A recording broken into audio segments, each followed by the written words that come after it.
It's true. Yes, I have been ill. Very ill. But why do you say that? I have lost control of my mind. Why do you say that I'm mad? Can you not see that I have full control of my mind? Is it not clear that I'm not mad?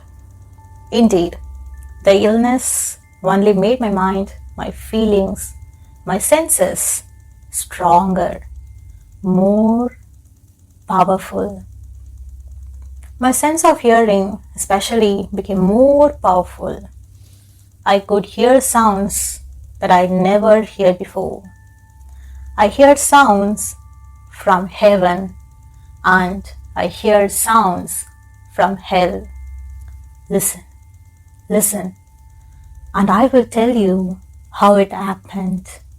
You will see, you will hear how healthy my mind is. It is impossible to say how the idea first entered my head. There was no reason for what I did. I did not hate that old man. I even loved him. He had never hurt me. I did not want his money. I think it was his high. His high was like the eye of a vulture. The eye of one of those terrible birds that watch and bite while an animal dies and then fall upon the dead body and pull it to pieces to eat it. When the old man looked at me with his vulture eye, a cold feeling went up and down my back. Even my blood became cold, and so I finally decided I had to kill the old man and close that eye forever. So you think that I'm mad? A madman cannot plan. But you should have seen me. During all of that week, I was as friendly to the old man as I could be, and warm and loving. Every night about 12 o'clock, I slowly opened his door, and when the door was opened wide enough, I put my hand in, and then my head. In my hand, I held the light covered over with a cloth so that no light showed, and I stood there quietly. Then, carefully, I lifted the cloth, just a little, so that a single, thin, small light fell across the eye. For 7 nights, I did this. 7 long nights. Every night at midnight. Always the eye was closed. So it was impossible for me to do the work. For it was not the old man I felt I had to kill. It was the eye, his evil eye. And every morning I went to his room, and with a warm, friendly voice, I asked him how he had slept. He could not guess that every night, just as 12, I looked in at him as he slept. The 8th night, I was more than usually careful as I opened the door. The hands of a clock moved more quickly than did my hand. Never before had I felt so strongly my own power. I was now sure of success. The old man was lying there, not dreaming that I was at his door. Suddenly, he moved in his bed. You may think I became afraid, but no. The darkness in the room was thick and black. I knew he could not see the opening of the door.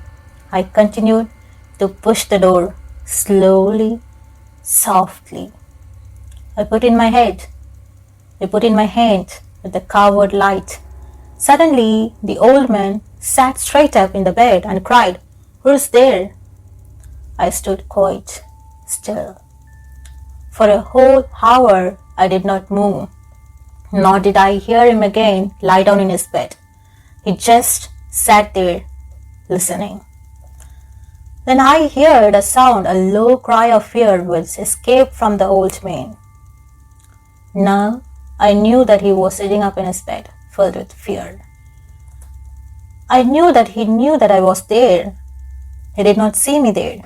He could not hear me there. He felt me there. No, he knew that death was standing there. Slowly, little by little, I lifted the cloth until a small light escaped from under it to fall upon the vulture eye.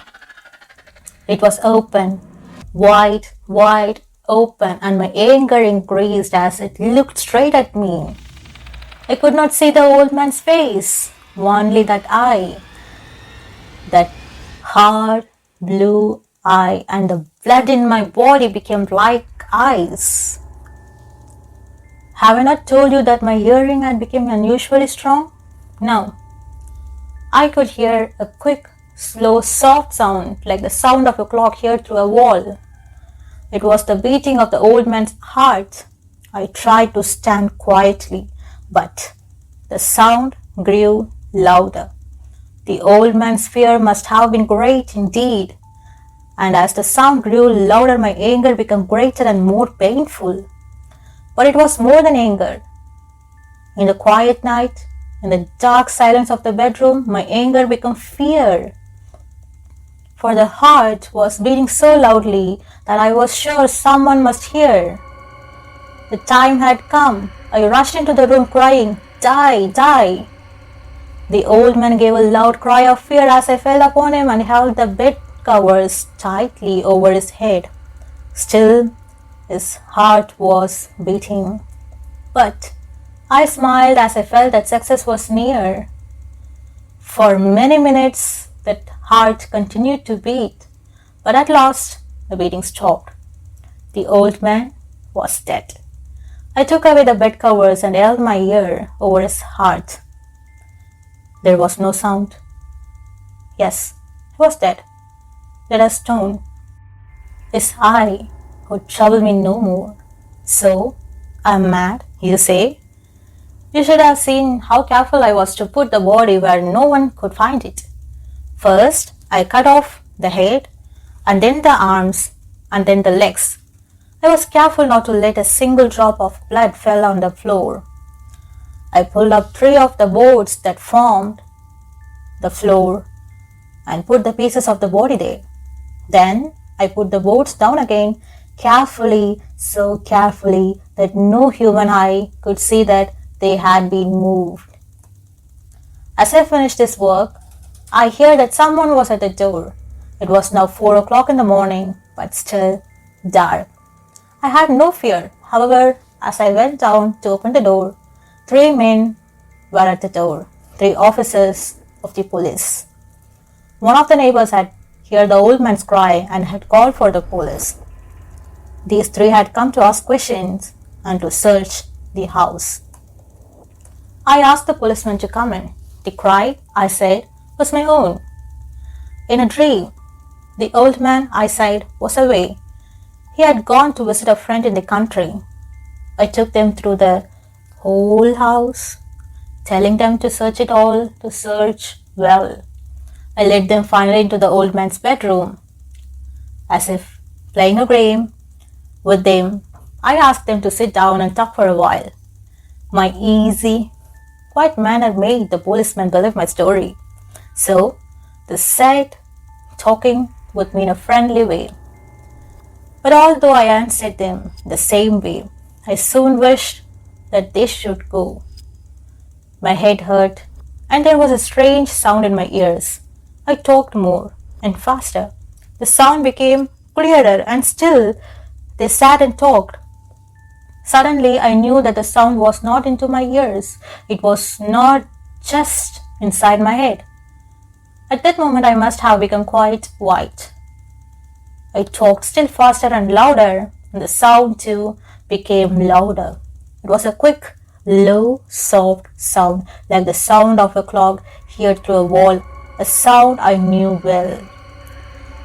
Louder it became, and louder. Why did the men not go? Louder, louder. I stood up and walked quickly around the room. I pushed my chair across the floor to make more noise to cover the terrible sound. I talked even louder. And still the men sat and talked and smiled. Was it possible that they could not hear? No, they heard. I was certain of it. They knew. Now it was they who were playing a game with me. I was suffering more than I could hear from the smiles. And from that sound, louder, louder, louder, suddenly I could hear it no longer. I pointed at the boats and cried, "Yes, yes, I killed him. Pull up the boats and you shall see. I killed him, but why does his heart not stop beating? Why does it not stop?